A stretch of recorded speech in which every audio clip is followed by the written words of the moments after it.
Members of Parliament in the UK voted through the government's flagship energy bill last Tuesday. This draconian legislation will force millions of ordinary working people to decide whether to heat their homes or put food on the table. Not that you would know this if you watch the British media, most of whom are more concerned about supposedly saving the planet than they are saving ordinary working people.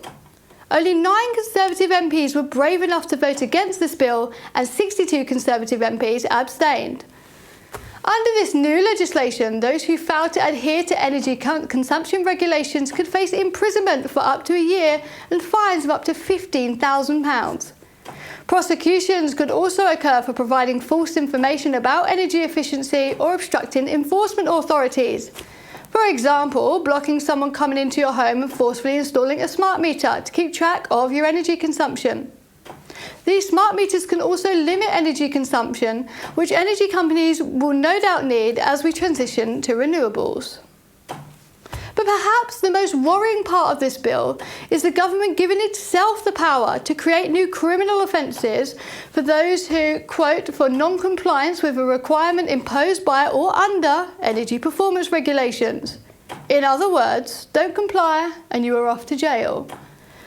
So whilst in Britain nearly 600 burglaries a day go unsolved, gangs of youths run around with machetes and loot stores on Oxford Street, ministers fail to get a grip on illegal immigration, and sex offenders, grooming gangs and other criminals are increasingly more likely to get away with their crimes, this government is more focused on banging up perfectly law-abiding citizens for the crime of having a gas boiler.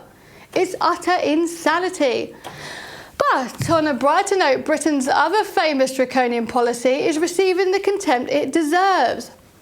London Mayor Sadiq Khan's ultra-low emission zone scheme, also known as the ULEZ, which charges drivers an extortionate rate for driving into the city, is being rightly vandalised.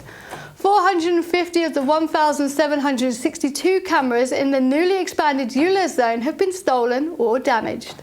Who can blame them when they have purposefully installed cameras outside of cancer treatment centres, cemeteries or even theme parks? This cruel and unnecessary scheme will not only punish those who are struggling to make ends meet and put food on the table, but also those who are already facing life's most challenging moments. Instead of having a shoulder to cry on, they get slapped with a £12.50 ULEZ charge. How heartless can Sadiq Khan possibly be? The biggest issue I have with the climate agenda nonsense is the hypocrisy of those pushing the schemes. They force policies on working members of the public whilst doing the exact opposite themselves.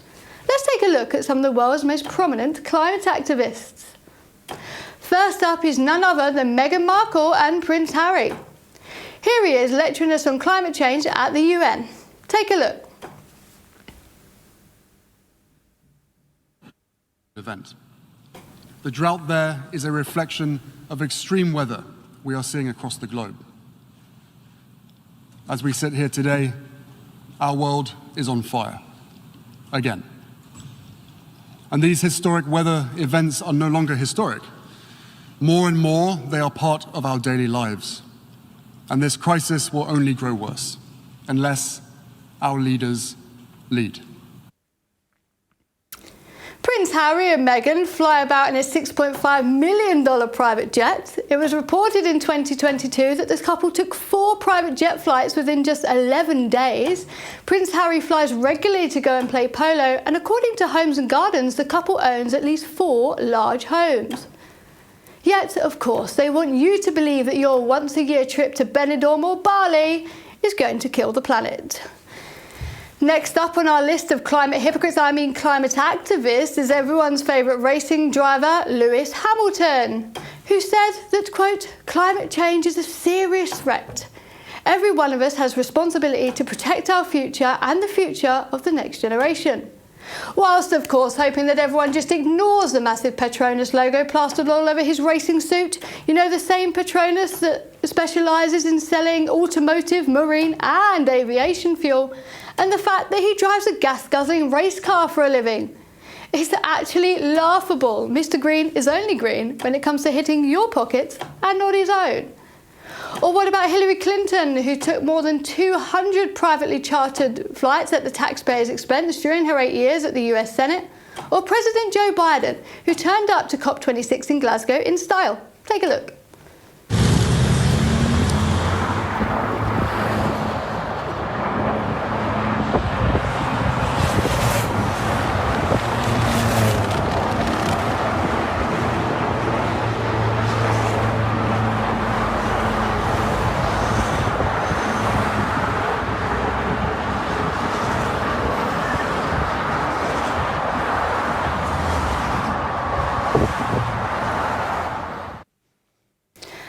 And of course, we can't forget him flying his beloved presidential car, known as the Beast, all the way over to Britain for the Queen's funeral.